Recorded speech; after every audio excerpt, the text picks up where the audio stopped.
মাই god, কত বড় হয়েছে ছোট্ট আব্রাহাম খান জয়। এবার জয়ের নতুন ভিডিও ভাইরাল। হঠাৎ জিমের রুমে জয়কে দেখা গেল।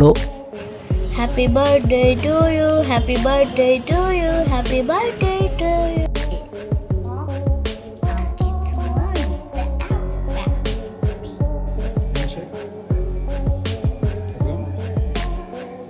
শাকিব খান অপু বিশ্বাসের একমাত্র ছেলে আব্রাহাম খান জয় প্রায় বলতে গেলে দীর্ঘদিন পরেই জয়কে দেখা গেল। আগে একটা সময় সবসময় সোশ্যাল মিডিয়ায় জয়কে দেখা গেলেও শাকিবের অনুরোধে ছেলেকে আর প্রকাশ্যে আনেন না মা অপু বিশ্বাস। তবে এবার হঠাৎ করেই জয়ের একটি ভিডিও সামাজিক যোগাযোগ মাধ্যমে ছড়িয়ে পড়েছে।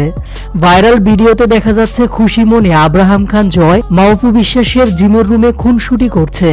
একবার জিমের দৌড়ানোর মেশিনের উপর দাঁড়িয়ে খেলা করছে, আবার হাতে ব্যায়াম করার মেশিনটি নিয়ে খেলা করছে। চোখে মুখে মায়াবী হাসি। মূলত জয়কে দেখেই খুনসুটিতে মেতে ওঠেন জিমের ম্যানেজার এবং দারুণ মুহূর্তের ভিডিওটি জিমের ম্যানেজার নিজেই মোবাইলে ধারণ করেন এবং তা সোশ্যাল মিডিয়ায় শেয়ার করলে মুহূর্তেই ভাইরাল হয়ে যায়।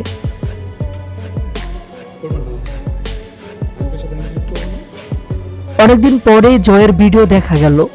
বর্তমানে বেশ কয়েক মাস ধরেই একদমই প্রকাশ্যে দেখা যাচ্ছে না জয়কে। তবে এবার জয়কে দেখে মুগ্ধ হয়েছেন নেটিজেনরা। এ সময় ভাইরাল ভিডিওতে জয়কে দেখতে অনেক হাসি খুশি লেগেছে। প্যান্ট এবং শার্টে সকলের নজরও কেড়েছে ছোট্ট জয়।